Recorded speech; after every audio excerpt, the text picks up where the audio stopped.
Good day to our instructor, Dr. Janelle Mark Desarno. I'm Alier C. Mapa, together with my group mates, Melmark C. Bukog and Raymart A. Saison. In this video presentation, I'm going to discuss the different types of leaves under the microscope and the result of the examination under the microscope. So, let's begin. And now, I show the diagram of the leaf. So we're going to show what is the different parts of the leaf. So first is we're going to show the axil, and next is the stem, the petiole, the venules, the bean, the midrib, the margin, the leaf base, and the last one is the tip. This is the structure of the leaf. And now, this is the different types of leaves that we're going to use to examine under the microscope. And I'm going to describe the physical appearance of these leaves. So first is the tobacco leaf. So the tobacco leaf is color dark brown, and the appearance of the ampalaya leaf is color green with a beautiful structure. And next is the papaya leaf, which is green with a combination of um, yellowish, as we can see in our naked eyes. Then the last one is the okra leaf, which is color green. And now, this is the materials that we are going to use. The substance, the ethanol, the glass slide, the scalpel, which is the material that we're going to use for cutting those leaf, and the glass cover. So this is the tobacco leaf under the container. So, and then the okra leaf under the container, the papaya leaf under the container, the ampalaya leaf under the container. So we put it on the container to preserve those leaves. So now let's begin. So first leaf that we are going to examine is the tobacco leaf. So use scalpel, glass slide, and the glass cover. So we are very careful doing this procedure to make sure that we make it properly and safely. So first is we're going to cut this tobacco leaf.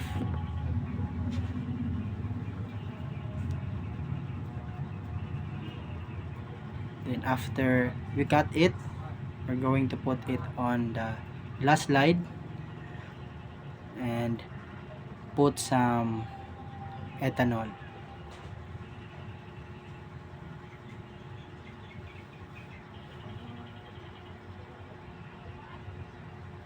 And cover it with a glass cover. So after we cover it, we're going to put it on the compound microscope. So we put it slowly to avoid any damage. So now I'm going to examine the tobacco leaf under the microscope.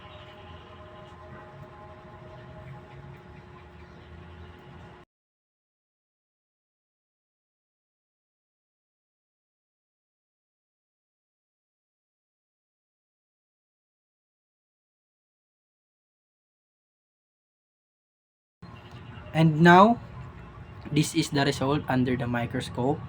So the tobacco leaf, color brown, as we can see the part petiole, so on the top. Then we can see the midrib, the midrib, and the bean. So the bean. So next, we are done with the tobacco leaf. The next is the okra leaf. So we're going to open the container and the scalpel and cut some piece of this leaf carefully to avoid any damage, and put it on the glass slide.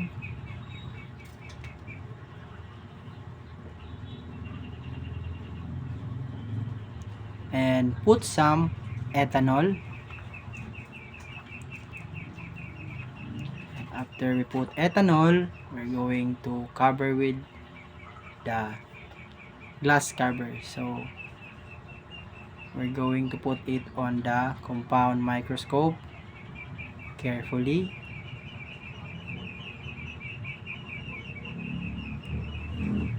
And we examine it.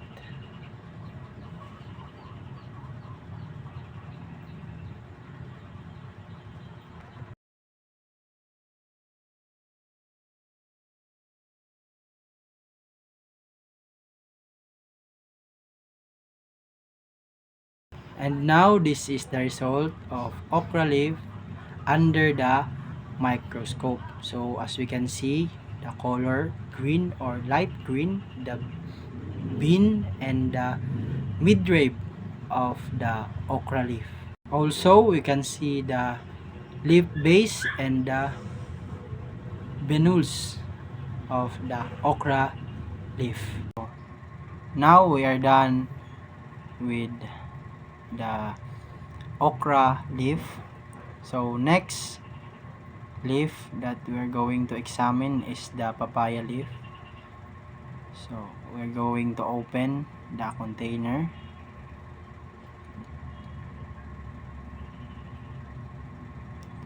and cut it. Scalpel, we're going to cut some part of the papaya leaf and put it on the glass slide and put some ethanol.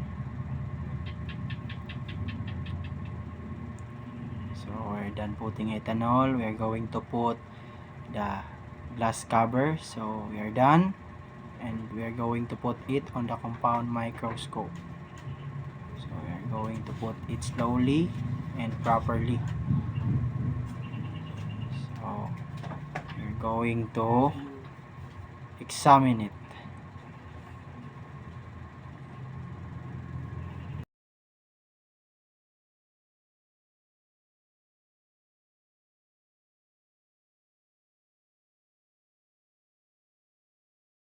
So after the examination under the microscope, this is the result. So on the leaf of the papaya, we can see the midrib and the bean, and also we can see the margin of the papaya leaf. So we are done with the papaya leaf.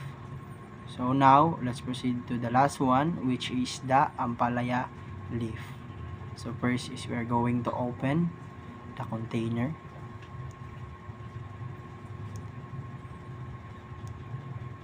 and cut it with a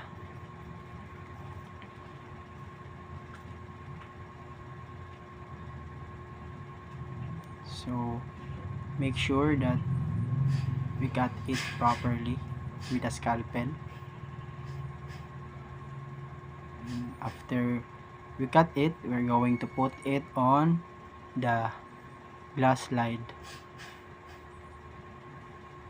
and now we are going to put the ethanol.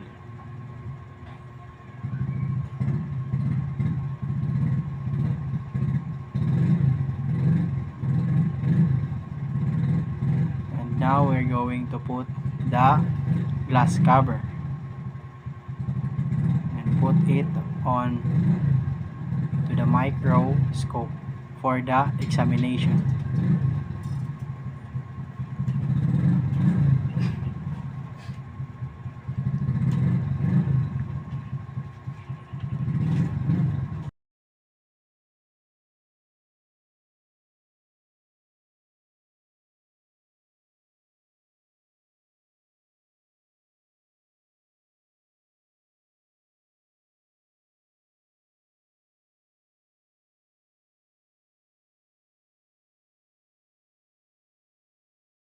After the examination of the palaya leaf under the microscope, this is the result. As we can see the bean and the midrib, and also we can see the margin of the leaf and the tip of the ampalaya leaf.